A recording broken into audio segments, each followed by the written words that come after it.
지금도 주님은 우리에게 물으십니다. 너희는 나를 누구라 하느냐? 지금 나에게 누가 주님이십니까? 지금 나에게 예수 그리스도는 누구십니까?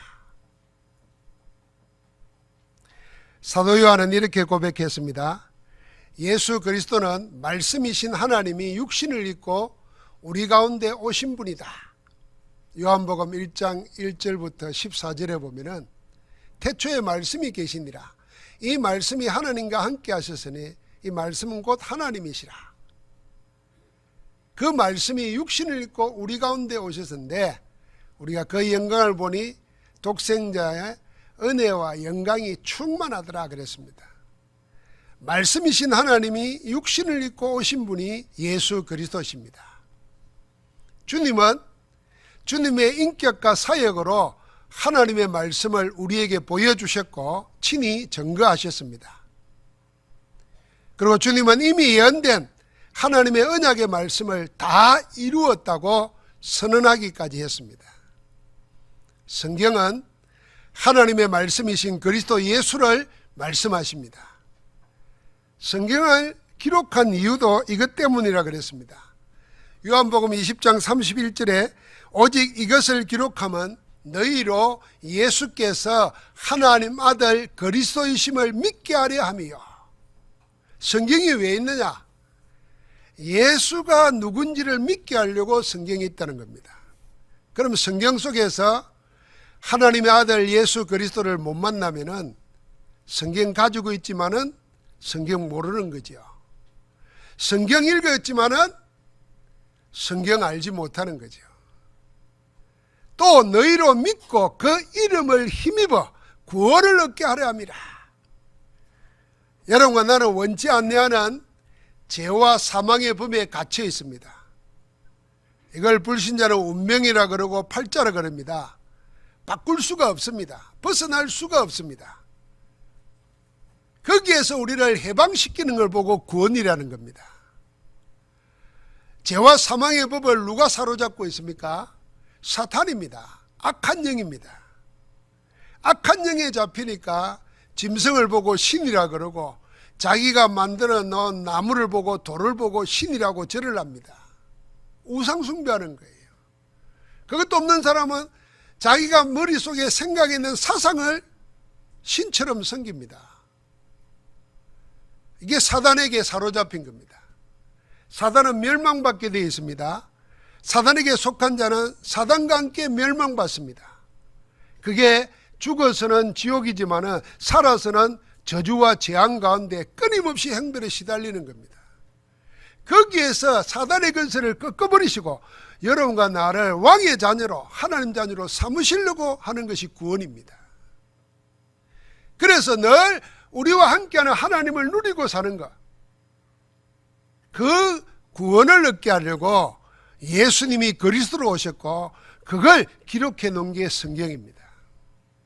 여러분, 그래서 하나님의 말씀을 성경을 읽으면은 성경 속에서 하나님을 만나게 되고 하나님의 주시는 축복과 능력을 얻게 됩니다. 그래서 우리는 세상 살아가면서 내 없는 것 탓하지 않아야 그게 하나님의 자녀입니다. 내 가지지 못한 것이 내 실패의 핑계거리가 되면 안 됩니다. 왜냐하면 하나님은 복음 안에서 말씀으로 모든 걸 다 허락하셨기 때문입니다. 그래서 말씀으로 여러분과 나는 새로운 시작을 해야 될 줄 믿습니다. 우리는 오늘도 말씀을 통하여 그리스도이신 주님을 만나고 그 이름을 힘입어 하나님의 은혜의 역사인 구원의 복을 누리게 되기를 주님의 이름으로 축복합니다. 주님의 말씀은 그대로 이루어졌고 또 반드시 그대로 이루어집니다.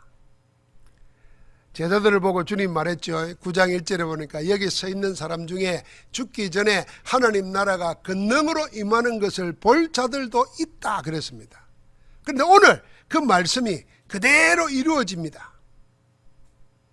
높은 산에서 하나님의 영광이 임해서 예수님의 모습이 변형될 때 베드로와 야고보와 요한은 그 영광을 보게 됩니다. 하나님 나라가 권능으로 임하는 것을 본 것입니다. 주는 그리스도 신이다 하는 신앙 고백을 들으신 엿새 후에 주님은 제자 중에 베드로와 야고보와 요한 세 제자만을 따로 데리고 높은 산에 올라가셨습니다. 거기서 주님의 모습이 변형되었습니다.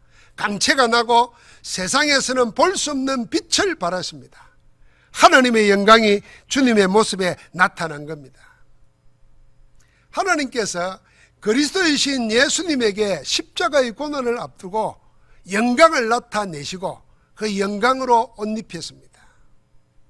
죽음 이전에 하나님의 영광으로 주님이 그리스도라는 사실을 다른 방식으로 하나님께서 드러내신 겁니다.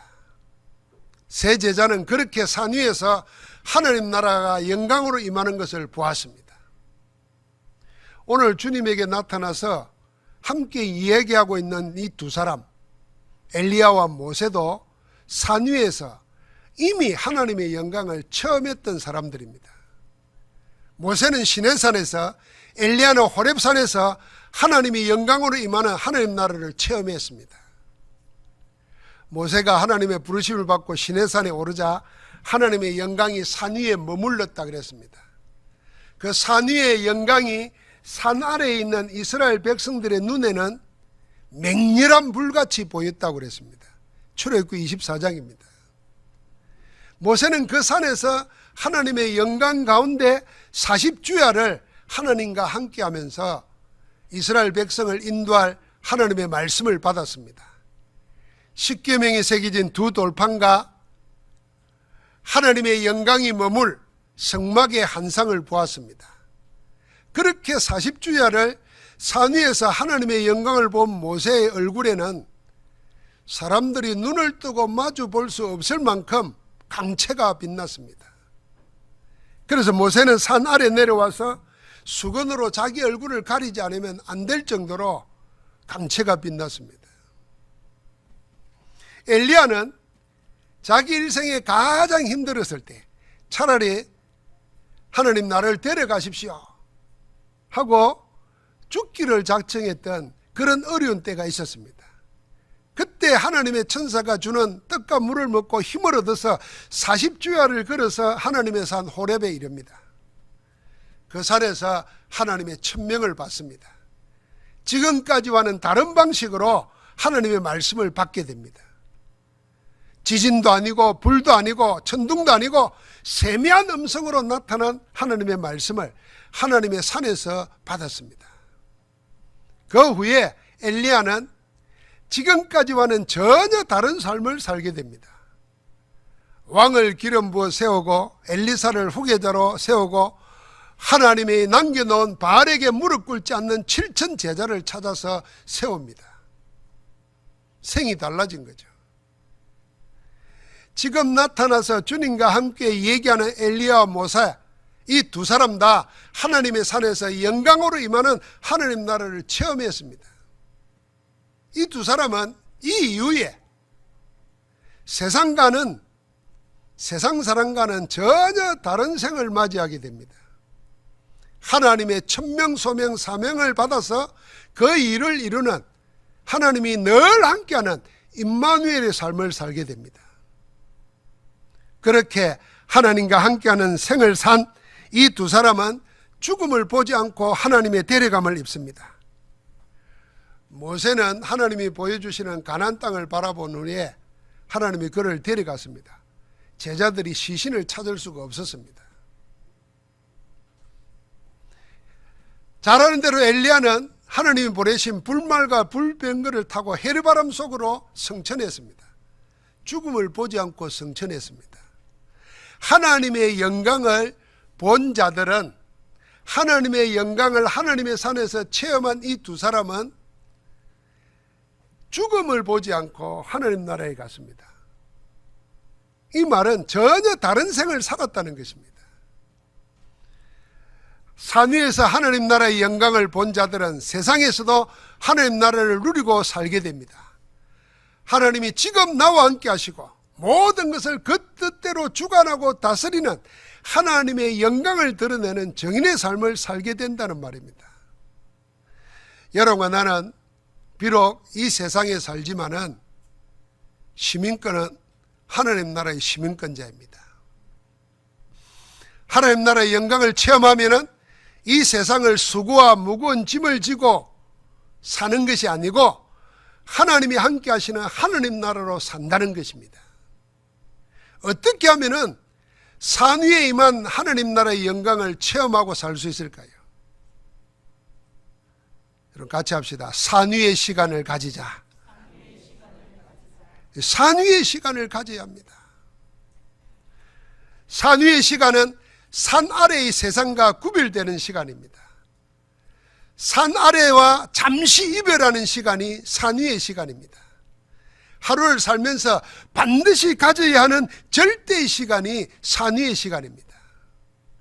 여러분과 내가 세상살이하는 시간은 산 아래 시간입니다. 산 위의 시간은 하나님과 함께하는 시간입니다. 산 아래의 시간은 문제에 집착하다가 사단에게 속아서 임마누엘을 잃어버리고 사는 헤매는 시간이지만 산 위의 시간은 하나님께 집중해서 하나님의 은혜와 능력을 덧입는 시간입니다. 이 시간이 있어야 되지 않겠습니까? 그래서 없으면 안 되는, 반드시 있어야 되는 절대의 시간이라는 겁니다. 산 아래는 세상 나라의 문제에 허덕이는 시간이지만 산 위는 하나님 나라의 영광을 누리는 시간입니다. 산 아래의 모든 문제, 만남, 사건이 그 사건 속에 하나님 나라의 일이 일어나게 하는 시간이 산 위의 시간입니다. 하나님 나라의 영광을 입는 시간입니다. 문제가 응답으로, 모든 만남이 축복으로, 사건마다 원내에서의 응답으로 바뀌는 시간이 산 위의 시간입니다.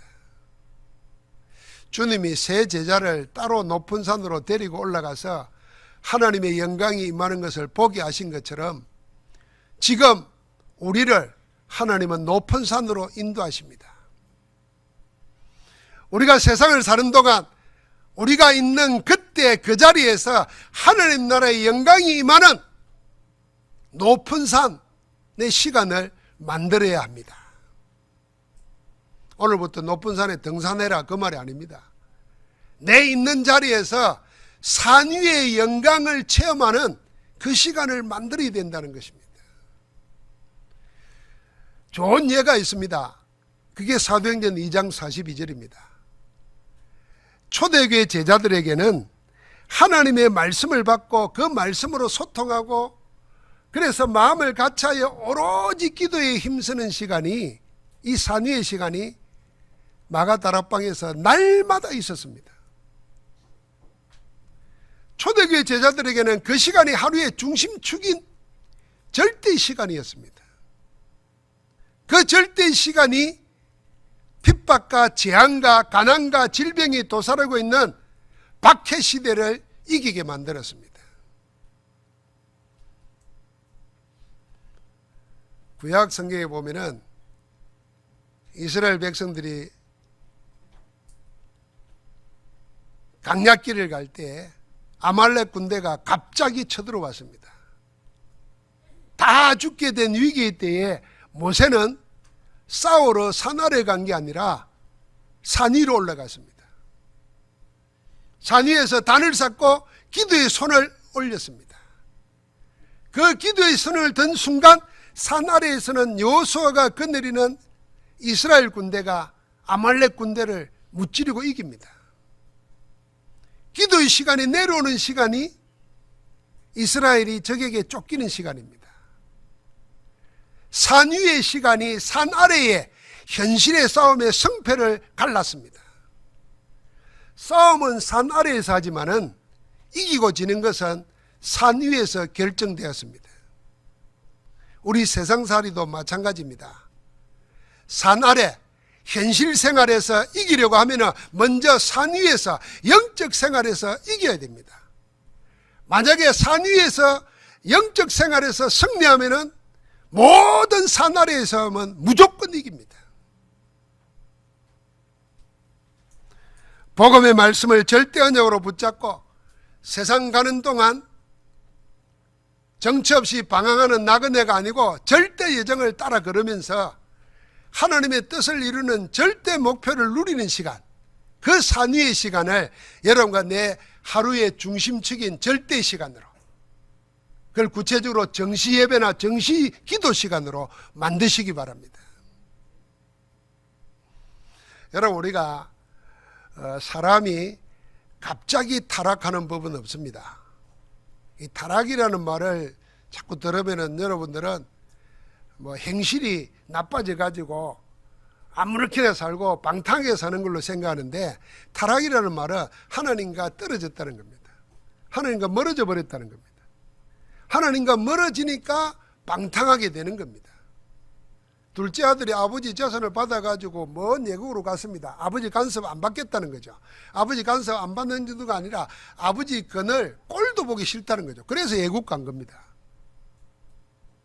아버지 떠난 거예요. 하나님 떠난 거예요. 그랬더니 처음에는 신났습니다. 점차 어떤 일이 생깁니까? 다 들어붙는 사람들은 돈 때문에 이용해 먹는 나쁜 친구들만 들어붙습니다. 돈 다 떨어졌어요. 허랑방탕했습니다. 그런데 기근이 들었어요. 잘 알지 않습니까? 돼지도 먹는 지엽열매도 못 주워 먹을 만큼 완전히 망가져 버렸습니다. 여러분, 어느 날 갑자기 그리 되는 거 아닙니다. 내가 하루를 살면서 하나님 앞에 나를 집중하는 산위의 시간, 절대 시간이 없으면 어느 날 나도 모르게 점점 심지어는 내가 왜 그런지도 모를 만큼 무너져 버립니다. 그래서 하나님께서는 우리에게 절대 시간을 갖게 만드는 겁니다. 제가 일부 예배 때 그 예를 들어서 우리 장윤 랩런트가 저한테 스마트 시계를 하나 줬어요. 그래서 나는 이 시계가 휴대폰에 다시는가 필요 없다고 생각했는데 주는 게 받았어요. 받아서 내가 차고 갔더니 후배 목사들이 보더니 좋은 거 샀다는 거예요. 그래서 내가 물었어요. 이거 어떻게 쓰는 거냐 이랬더니 막 이런 거를 설명하더라고요. 그러면서 어떤 후배 목사가 나보고 하는 말이 뭐냐면은, 목사님 이거 차고 자면은 잠을 어떻게 잤는가 다 논다는 거예요. 아, 그래? 그럼 한번 해보자. 하루 자고 탁 가서 휴대폰을 꺼내가지고 수면 상태를 해보니까 7시간을 잤는데 깊은 잠이 종류가 있더만요. 깊은 잠이 있고 얕은 잠이 있고 뭐 자다가 깨는 게 있고 또 렘 수면이 있고 뭐 이래요. 나는 깊이 잤다고 생각했거든. 7시간 자는데 깊은 잠은 30몇 분밖에 안 잤더라고요. 그 전부 다 거의가 낮은 얕은 수면이라. 그래 내가 야, 잠을 이리 깊이 못 자나 이리 생각하다가 무슨 생각이 드냐면, 야, 내가 30분 깊은 잠을 잤는데도 뒷날 생활하는데 지장이 없네. 그 생각하면서 내가 이 생각했습니다. 여러분, 내가 하루 24시간 중에 하나님께 집중하는 절대 시간 5분만 있어도 내 생의 변화는 시작됩니다. 근데 이 변화가 없단 말이에요. 이 변화에 집중하는 시간. 다 어디 뺏깁니까? 한번 적어보세요. 텔레비. 제 앞에서 막 미스 트롯, 트롯, 이런 이야기 하지 마세요. 나는 그거 안 봐요. 전부 다 텔레비, 휴대폰, 스마트폰. 그리고 막 식당에 가면 수다. 다 뺏기는 거야, 다 뺏겨. 여러분, 그거 내가 뺏기는 것 같지만요, 사실은 사단이 뺏어가는 겁니다. 내 일생을 하나님과 함께하는 시간에서 뺏어가 버리는 거예요. 목사님, 나는 일한다고 텔레비 볼 시간도 없고 수다 떨 시간도 없고 일만 합니다. 일만 하다가는 금방 지쳐서 쓰러집니다. 그 이야기 잘 알잖아요. 두 사람이 산에서 도끼를 가지고 나무를 베는데 하루 종일 베고 났더니요, 어떤 사람은 쉬지 않고 베고 어떤 사람은 1시간에 10분씩 쉬는 거예요. 근데 나중 보니까 쉰 사람이 더 많이 배워서 화가 날 거 아닙니까? 쉬지도 않고 뱉던 사람이. 너는 맨날 내가 볼 때는 빈둥빈둥 노는 것 같아. 어째 내보다 많이 뱉나 이랬더니, 야, 너는 쉬지 않고 하는 시간에 나는 쉬는 동안에 도끼 나를 갈았다 이랬어요. 그게 산위의 시간이고 절대 시간입니다. 여러분, 예배하는 시간, 여러분 직장에서 가정에서 잠깐 하나님께 집중하는 그 시간이 허비하는 시간이 아닙니다. 우리 생을 새롭게 하는 하나님의 역사의 시간인 줄 믿습니다. 산 위에서 하나님의 영광을 본 세 제자들은 구름 가운데서 말씀하시는 하나님의 음성을 듣습니다. 7절 말씀이죠. 이는 내 사랑하는 아들이니 너희는 그의 말을 들으라. 산 위의 시간은 이렇게 하나님의 음성을 듣는 시간입니다. 하나님이 들으라고 하는 그의 말, 예수 그리스도의 말씀을 붙잡는 시간입니다. 하나님 나라 시민권자에게는 다른 말이 더 이상 필요하지 않습니다. 하나님이 들려주신 그대로 그의 말, 예수 그리스도의 말씀이면 충분합니다. 한번 같이 합시다. 예수 그리스도의 말씀이면 충분하다. 왜 그렇습니까? 두 가지 근거가 있습니다. 먼저는 하나님께서 하신 말씀은 예수님이 메시아 그리스도라고 공인하는 말씀이기 때문입니다. 여기 내 사랑하는 아들이라는 말은 시편 27편을 인용한 말씀입니다. 이 말은 시편에 보면 왕이 기름 부어서 왕이 즉위할 때 왕 되심을 선포할 때 하는 말입니다. 그러니까 옛날에 이스라엘 왕을 세울 때는 하나님의 아들이다 하는 것을 인정하는 것이거든요. 예수님을 내 사랑하는 아들이라고 한 말은 예수께서 하나님의 아들 그리스도라는 사실을 온 세상에 선포하시는 하나님의 선언입니다. 기억하십니까? 예수님이 세례받고 올라오실 때 하늘 문이 열리고 성령이 비둘기같이 임하면서 하늘의 음성이 들렸는데 꼭 이 말이 들렸습니다. 내 사랑하는 아들이여 내가 그를 기뻐하노라. 그리고 오늘 산 위에서 하나님의 영광을 입고 모습이 변형된 지금 다시 그 말씀을 하십니다. 온 천하에 예수께서 하나님의 보내신 자 그리스도이심을 증거하는 것입니다. 누가요? 하나님이 직접. 그래서 마가복음 마지막에 보면은 이방의 백부장이 예수님을 사형 집행하고 난 다음에 하나님의 영광이 드러나는 걸 보고는 이렇게 고백합니다. 이 사람은 진실로 하나님의 아들이었도다. 그래서 마가복음은 하나님의 보내신 자 하나님의 아들 예수 그리스도 시작해서 예수 그리스도로 끝납니다. 그 그리스도가 다스리는 시간, 장소, 사람이 하나님 나라고 하나님 나라의 영광입니다. 그렇게 우리 주님 그리스도는 하나님의 보내신 자로 오셔서 모든 문제를 십자가에서 단번에 영원히 끝내버렸습니다. 하나님의 모든 인생의 문제, 사단과 죄와 저주, 지옥과 사망 권세를 다 끝내버리셨습니다. 하나님의 모든 뜻을 그리스도께서 다 이루신 겁니다. 모든 것을 다 이루신 이름이 예수 그리스도입니다. 그래서 하나님께서 이제는 그의 말을 들으라 그러는 겁니다. 그 말씀 듣는 자는 살아나는 줄 믿습니다. 다음으로 왜 주님의 말씀만을 들어야 합니까? 그 근거가 뭡니까? 말한 것처럼 하나님의 모든 언약을 다 성취하신 말씀이기 때문에 그렇습니다. 변화산에서 주님과 함께 얘기하는 모세와 엘리야는 구약 성경을 상징하는 인물입니다. 히브리인들이 이스라엘 사람들이 구약 성경을 말할 때는 세 가지로 말합니다. 율법과 선지자와 시편 이렇게 말합니다. 그러니까 구약 성경은 뭐냐면 율법과 선지자입니다. 자, 율법의 대표자가 모세이고 모든 선지자를 대표하는 이가 엘리야입니다. 옛 언약인 구약은 새 언약이 나타날 때까지의 예표고 그림자입니다. 이제는 그 실체고 본체이신 새 언약이 나타나셨습니다. 모든 율법과 모든 예언을 성취하고 완성한 그리스도께서 오셨다는 것입니다. 그래서 주님은 이렇게 말했어요. 내가 온 것은 율법과 선지자를 폐하러 온 것이 아니라 완전하게 하러 왔다. 마태복음 5장에 말했습니다. 주님이 말씀하신 그대로 1.1획도 결코 없어지지 않고 다 이루리라 하시더니 주님은 그 말씀을 다 이루었다고 선언했습니다.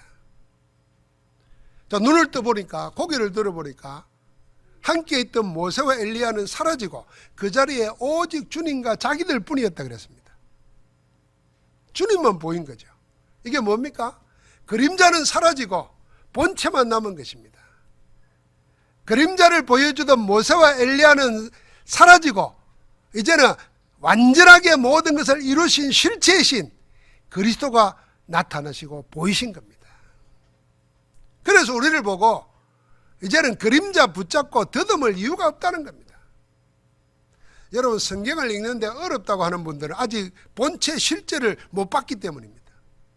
그러니까 자꾸 예언을 보고 그림자를 보고 더듬습니다. 이 악한 영에 사로잡히고 속이는 영에 사로잡힌 자들은 성경을 그렇게 교모하게 자기들만 아는 것처럼 풀어가지고 속입니다. 여러분, 그 신천지가 그러잖아요. 비유를 이야기하고 예언을 이야기하면서 구속됐는데 자기는 안 죽는다 그랬어요. 제가 예언합니다. 틀림없이 죽습니다. 곧 죽을 겁니다. 그러면 여러분과 나는 그 사람이 한 게 전부 다 틀린 거구나 이래야 될 거 아니에요? 거기에 있는 사람들은 거의가 그 사람이 죽었다가 살아날 거를 또 믿습니다. 우리도 살아나요. 주님 오실 때 우리도 다 영광의 몸을 입고 살아날 겁니다. 그게 아니라 지금도 살아있다고 또 속일 겁니다. 왜? 그림자 붙잡고 사는 겁니다. 우리는 그림자 붙잡지 말고 실체를 붙잡으라는 겁니다. 예언을 보고 해석하느라고 혼란스러워할 일이 없어졌습니다. 예언을 성취하신 그리스도의 말씀만 붙잡으면 되는 것입니다. 그래서 하나님이 친히 말씀하시는 겁니다. 너희는 그의 말을 들으라 그랬습니다.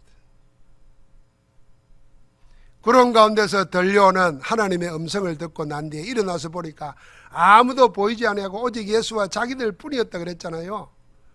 엘리야도 사라지고 모세도 보이지 않고 오직 예수만 보였습니다. 우리 보고 그렇게 살라는 것입니다. 오직 예수로 살아라. 오직 예수 그리스도의 말씀만으로 살아라. 오직 예수 그리스도의 말씀만으로도 충분하다. 그게 산 위에서 하나님 나라의 영광을 나타내신 하나님의 뜻입니다. 여러분, 누구 말 붙잡고 삽니까? 우리 렘넌트들은 뭐 엄마가 아빠가 막 잔소리 한번 한 거 그 붙잡지 마세요. 빨리 교훈으로 받고 그게 상처받고 그 상처를 품고 살고 그러지 말아야 돼요. 여러분, 세상에 사기꾼들이 달콤한 말로 속입니다. 그거 붙잡고 속지 마세요. 여러분, 금방 부자 되겠다. 전부 다 사기꾼인 줄 아시기 바랍니다. 왜 이게 투자하면 얼마나 다 사기꾼입니다. 제 말 들으세요. 세상에 공짜는 없습니다. 다 이유가 있고 동기가 있고 배우가 있습니다. 그러니까 그저 먹으려고 하지 말라 그랬어요, 성경에. 다 네가 수고해서 먹는 거 그게 좋은 거라 그랬어요. 근데 세상은 다 일확천금을 노리게 만듭니다. 돈 한 푼 없는 사람이 먹을 거 없다고 생각하는 사람들이 사기를 당하는 거 보면 신기하잖아요. 그게 사단에게 당하는 겁니다. 그래서 여러분과 나는 뭘 붙잡아야 되냐? 살리는 말씀, 산영이신 그리스도의 말씀 붙잡고 승리하기를 주의 이름으로 축복합니다. 하나님의 말씀에는 반드시 역사하는 힘이 있습니다.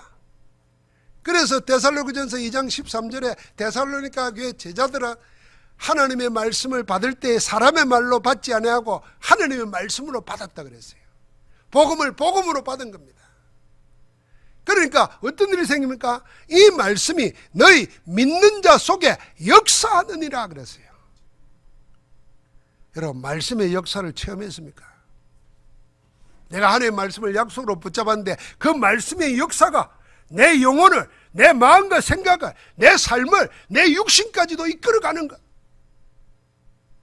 그래서 질병에도 가난에도 어려운 환경에도 큰 낙심을 일을 당했는데도 거꾸로짐을 당하지 않게 되고 일어서게 되는 그 은혜, 말씀으로 일어나는 줄 믿습니다. 베드로가 예수님만 보이는 걸 보고는 말합니다. 랍비여, 우리가 여기 있는 것이 좋사오니. 그럴 거 아닙니까? 산 위에서 하나님의 영광을 봤으니까 산 밑에 내려가고 싶겠어요?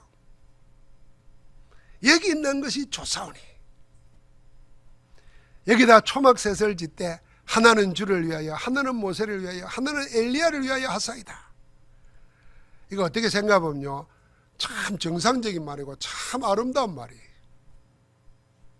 그런데 영적으로 보면은 진짜 아무것도 모르는 말이에요.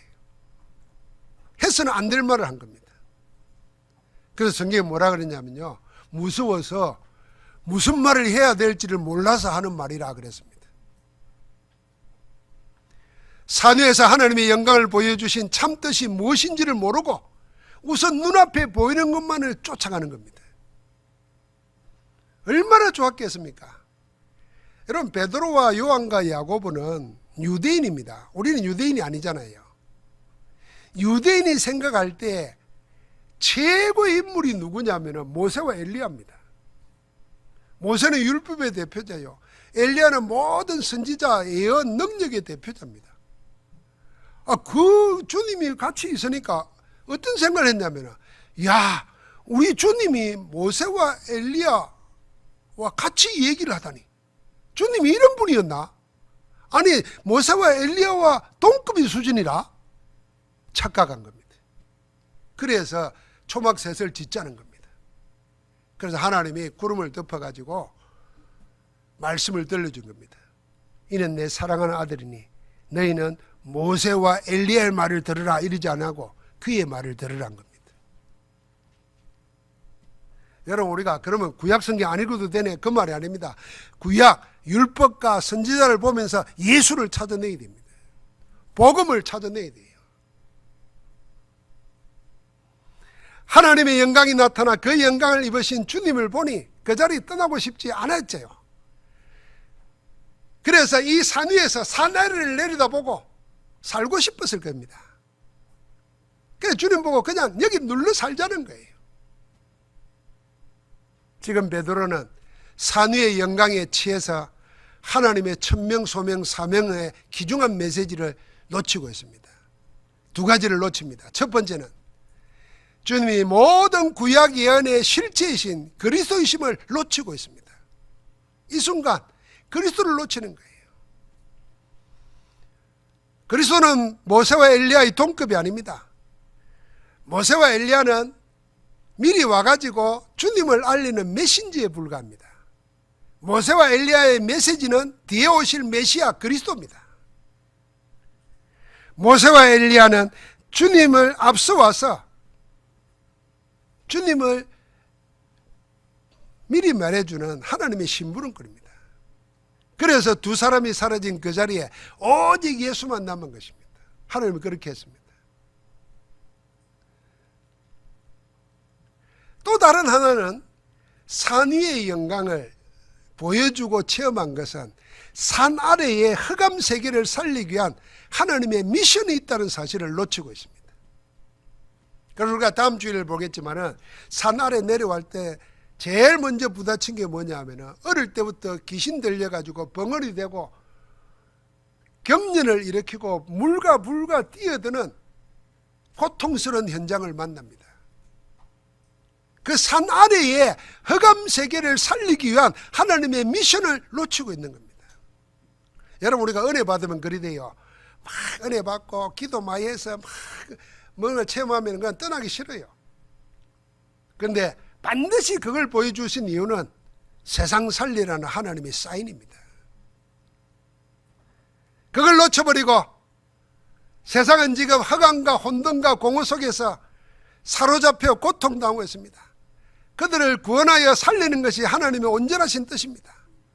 산 위에 머무르는 게 아니라 산 아래로 내려가야 됩니다. 교회에서 하나님의 영광을 보고 누리고 세상 현장을 살리는 것이 하나님의 뜻입니다. 지금 베드로가 산 위의 영광에 취해서 산 아래의 하나님의 미션을 놓친 것처럼 교회와 신자가 세상의 축복에 취해서 세상을 향한 하나님의 소원, 후대와 현장 237 살리는 전도 선교를 놓쳐버리면 이 베드로의 헛된 고백과 같이 됩니다. 하나님은 산 위의 영광으로 하나님 나라를 보여주시고 예수 그리스도를 내 사랑하는 아들이라 공언하시고 그의 말을 들으라고 마무리하셨습니다. 여러분, 오늘 사건을 통해서 우리가 붙잡아야 될 메시지 절대언역이 뭐겠습니까? 첫 번째입니다. 하나님 나라의 영광을 체험하는 산위의 시간을 가져야 됩니다. 두 번째입니다. 내가 무슨 말을 붙들고 사는가를 확인해 보시기 바랍니다. 그래서 복음 아닌 다른 말 다 버리시고 오직 예수의 말, 복음만을 붙잡으시기 바랍니다. 마지막 세 번째입니다. 산 위의 영광을 가지고 산 아래의 현장을 살리라는 것입니다. 여러분, 나는 누굽니까? 예수 그리스도가 나와 함께 하시고 그 예수 그리스도와 함께하는 전도 제자입니다. 여러분과 내가 들어야 될 말은 무슨 말입니까? 오직 복음, 오직 그리스도 예수의 말씀입니다. 뭘 붙잡고 인생길을 걸어가야 되겠습니까?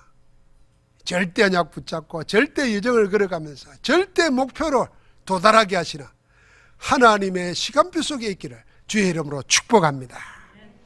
옆 사람 축복하십시다. 예수 그리스도의 말로 삽시다.